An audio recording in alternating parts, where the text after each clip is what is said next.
Que vamos, queridas crianças. Cá está o tio Renê mais uma vez, hoje para a gente falar de dois importantes sistemas, o sistema respiratório e o sistema urinário, nessa nossa nona aula. Dois sistemas, como eu acabei de falar, bastante importantes, o tempo é muito curto, as informações são muitas, então a gente vai tentar otimizar. Então, eu vou falar primeiro de sistema respiratório, para depois a gente ir para o sistema urinário. Vamos começar sem perca de tempo agora para o próximo slide. Então, pessoal, sistema respiratório.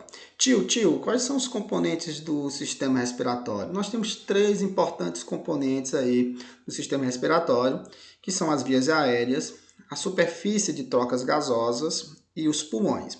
Entenda o seguinte, as trocas gasosas, elas acontecem em um ambiente úmido. Então, as trocas gasosas não poderiam acontecer na superfície de nosso corpo, né? Sob o risco de a gente desidratar e morrer, né? Então, é interessante que a superfície de trocas gasosas fique dentro da gente. E realmente fica lá dentro dos pulmões, né? Mas o ar tem que sair do ambiente e chegar até essa superfície de trocas gasosas. Quem faz isso é um conjunto de ductos, né? Ou seja, são as vias aéreas. Então, as vias aéreas é por onde o ar vai percorrer, saindo do ambiente para chegar até a superfície de trocas gasosas, que fica bem protegidinha contra a desidratação no interior, alocado no interior de nosso corpo. Veja só.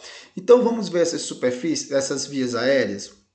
Começa pela cavidade nasal, né? O ar entra pela cavidade nasal e na cavidade nasal o ar ele é filtrado, né? Visto que a cavidade nasal tem muco, esse muco é muito pegajoso e as partículas e as impurezas que estão em suspensão no ar ficam retidas nesse muco. E também tem os pelinhos, né? Que também dá uma contribuição nessa filtração do ar, beleza? O ar, depois que passa pela cavidade nasal, vai para a faringe. A faringe é o que a gente chama de garganta, né? E a faringe é interessante porque ele é comum ao sistema digestório e ao sistema respiratório. Ora, pela garganta, pela faringe, entenda, tanto passa o alimento, quando a gente faz a deglutição, quanto passa o ar, quando a gente respira. Então, professor, posso respirar pela boca? Posso, né? Porque o ar também passa pela garganta, né? Indo no caminho da boca, né? Ou indo pelo caminho da cavidade nasal. Mas respirar pela boca é errado, porque quando a gente respira pela boca, o ar ele não é filtrado, nem o ar é aquecido ou umedecido, coisas que acontecem na cavidade nasal. O ar ser filtrado é importante para reter as impurezas. E ele ser aquecido e umedecido, ou seja, ar condicionado, é muito importante para facilitar as trocas gasosas lá nos alvéolos pulmonares, ou seja, na superfície de trocas gasosas. Então, respirar pela boca é muito, mas muito errado mesmo. Além de não reter as impurezas, a gente não vai ter um ar condicionado para as trocas gasosas, ok? Então, dito isso, vamos para a faringe. E depois da faringe, nós temos a laringe. A laringe, galera, aqui a laringe, ela é muito importante porque a laringe é onde fica as pregas vocais, ou seja, é na laringe onde fica o aparelho fonador, ou seja, o aparelho que permite que a gente emita som, beleza? Depois da laringe segue a traqueia, né? A traqueia que é cheio desses anéis cartilaginosos, né? Para proteger e evitar que a traqueia cole, né? Quando o ar entra, né? No ambiente de baixa pressão. Mas enfim, temos aqui a traqueia, cheio desses anéis de cartilagem alina, por curiosidade.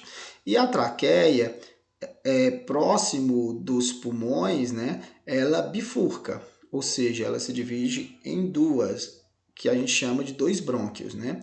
E cada brônquio entra em um dos pulmões, né? Um brônquio entra no pulmão direito, outro brônquio entra no pulmão esquerdo.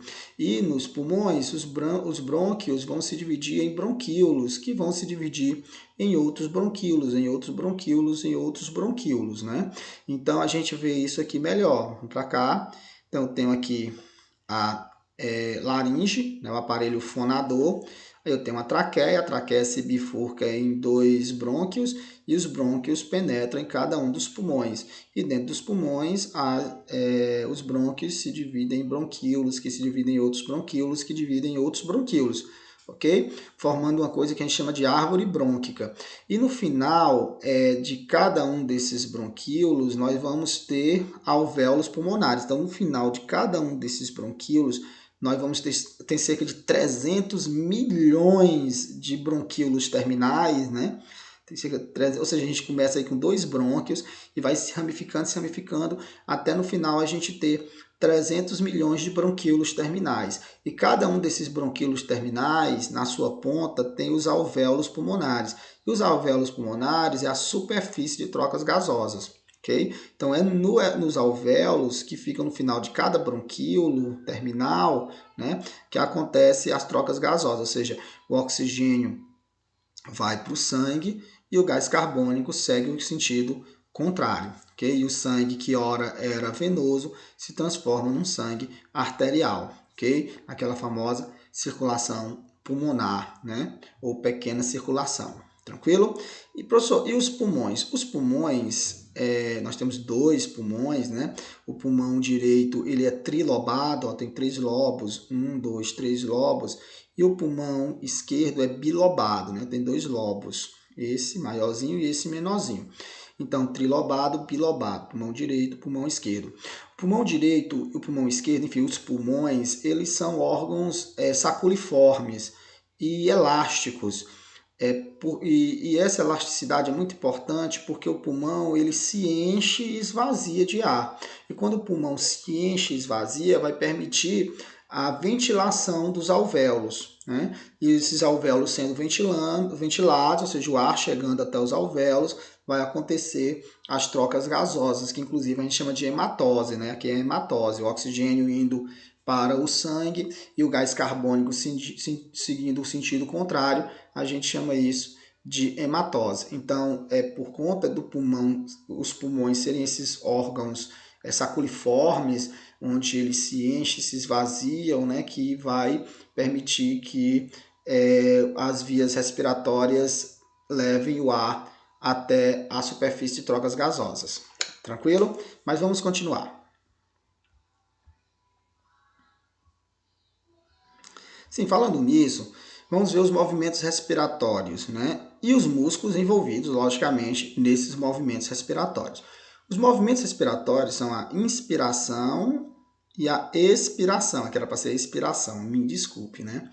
Inspiração e expiração, ok? Nós temos a frequência respiratória, nós não temos a frequência cardíaca, né? Que é o número de batimentos por uma determinada unidade de tempo, né? Nossa frequência cardíaca é de 70 a 80 batimentos por minuto, mas também temos uma frequência respiratória. Frequência respiratória, que é o número de movimentos respiratórios que a gente faz, né? Num determinado intervalo de tempo. E esses movimentos respiratórios, eles são divididos em inspiração e expiração, ok? O que seria a inspiração? A inspiração, primeiro, envolve os movimentos respiratórios como um todo, envolve 2 músculos, né? Envolve o diafragma e os intercostais. O diafragma se contrai e desce. Os intercostais se contraem e levantam as costelas. O que acontece? A caixa craniana aumenta de volume, né? E diminui de pressão. E o ar é forçado a entrar. Okay? Porque o ar sempre vai de onde tem mais pressão para onde tem menos pressão. Okay? Então, veja, na inspiração, o diafragma se contrai e baixa. Os intercostais, ou seja, os músculos que ficam entre as costelas, se contraem e levantam as costelas, né? Por conta disso, a caixa craniana aumenta de volume e uma consequência é a diminuição da pressão. E como a caixa craniana se transforma num ambiente de baixa pressão, o ar é forçado a entrar, porque o ar vai de onde tem mais pressão para onde tem menos pressão. Beleza? E agora a expiração, corrijam aí. A expiração é justamente o contrário. Expiração, o diafragma relaxa e sobe, né? O diafragma, que é uma membrana musculosa que separa o tórax do abdômen. Então, a barreira física, né, de separação entre o tórax e o abdômen é o diafragma. Então, o músculo diafragmático relaxa e sobe, os intercostais relaxam e baixam as costelas, a caixa craniana diminui de volume, aumenta a pressão e o ar é forçado a sair, porque o ar vai de onde tem muita pressão para onde tem menos pressão, beleza? Então, aí nós temos uma expiração, repito, corrijam aí. Então, o diafragma relaxa e sobe, os intercostais relaxam e descem as costelas, a caixa craniana diminui o volume e aumenta a pressão, como consequência, o ar é forçado a sair. Eu tenho aqui um desenho para ver isso até melhor, ok? Então veja, o diafragma se contrai e baixa, os intercostais se contraem e levantam as costelas, a caixa craniana aumenta de volume, puxa os pulmões, né, como disse, que são flexíveis, né, são saculiformes, e aí tudo isso causa o aumento do volume da caixa torácica, o aumento do volume dos pulmões, a diminuição da pressão e o ar entra, né?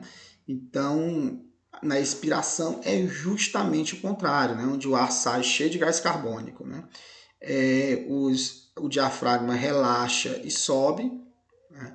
Os intercostais relaxam e baixam as costelas, aí a caixa craniana diminui de volume, aumenta a pressão e força o ar a sair. Tranquilo? Agora vamos para o sistema urinário. Então, galera, eu falei ali o mais importante, o essencial do sistema respiratório. Agora vamos para o sistema urinário, né? O sistema urinário, que também é conhecido como sistema excretor, né? Visto que o sistema urinário, sem sombra de dúvidas, é o principal responsável pela eliminação das excretas. Excretas é o resto do metabolismo, né? São os catabólitos. Visto que não só o sistema urinário elimina excretas, né? O próprio sistema respiratório que a gente estudou há pouco também elimina excretas, porque o CO2 é expirado e o CO2 é um catabólito, um resto do metabolismo.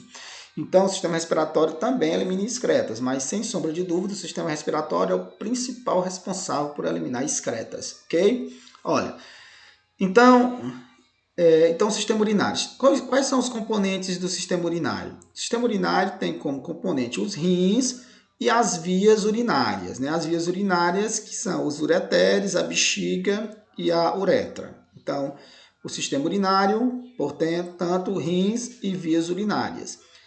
Os rins, tá aqui, né? São dois rins, né? Um par de rins ali na parte de trás do nosso tórax, né? E protegida pelas últimas costelas, né? Aquelas famosas costelas flutuantes, serve justamente para proteger os rins. E perceba que o rim direito é um pouco mais baixo do que o rim esquerdo, por conta do fígado, né? O fígado fica do lado direito e o fígado é bem grande, né? E como o fígado é bem grande, ele empurra um pouco, né, o rim para baixo, o rim direito. Então o rim direito é um pouco mais baixo do que o rim esquerdo, justamente por conta do fígado.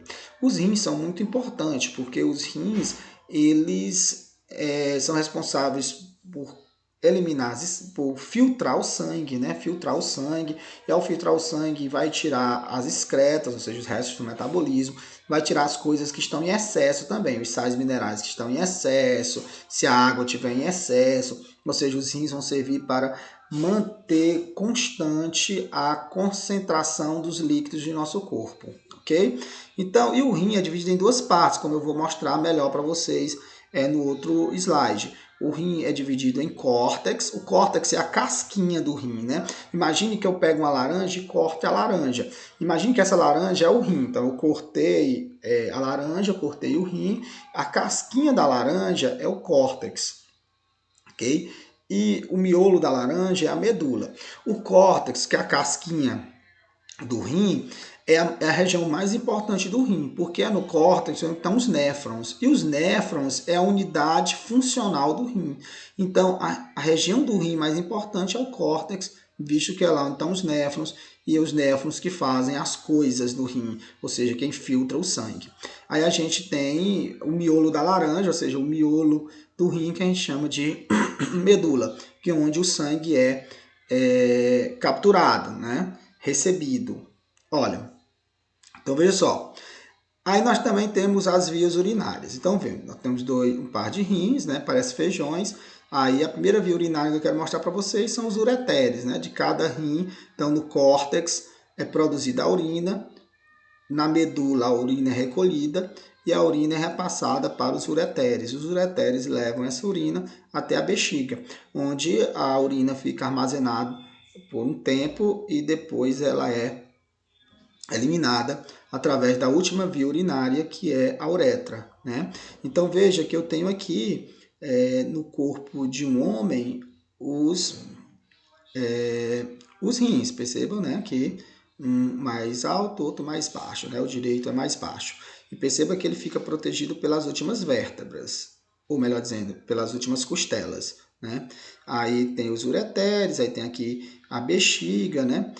A bexiga que fica protegido pelos ossos da bacia, né? E eu tenho a uretra aqui que percorre o corpo do pênis, né? No caso dos seres do sexo masculino, né? E aí eu trouxe para cá para você ver melhor. A bexiga, ela acumula até 300 ml de urina. E quando ele acumula cerca de 300 ml de urina, ele está bem cheio, aí você vai ter que esvaziar essa bexiga quando a urina passa pela uretra, como eu mostrei para vocês. Mas vamos para outros detalhes.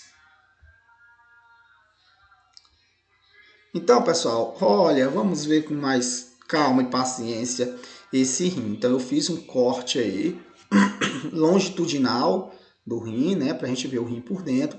E como eu disse para vocês, o rim tem duas partes. O córtex, que é a parte mais importante, porque é no córtex que estão os néfrons. Aqui o néfron aqui, ó. Esse aqui é o néfron, ó. Esse aqui é o néfron, ok? E porque é a unidade funcional do rim.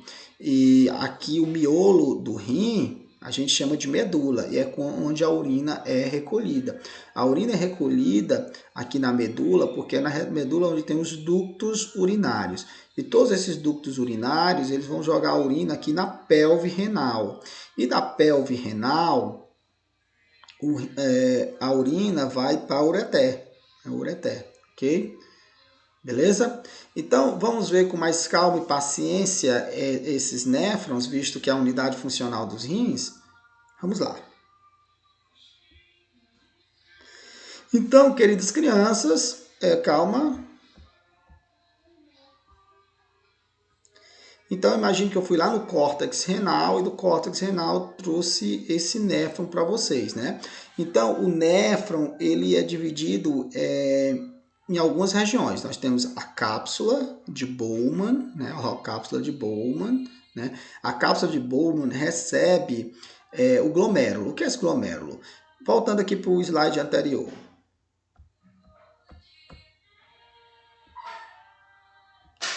Perceba o seguinte, que eu tenho a artéria renal. Né? A artéria renal que é a ramificação da artéria aorta, né? Então, a artéria renal entra nos rins, e quando entra nos rins, a artéria renal se divide em várias outras artérias, que se dividem em arteríolas, né? E cada arteríola vai para um néfron, beleza? Então, voltamos para cá.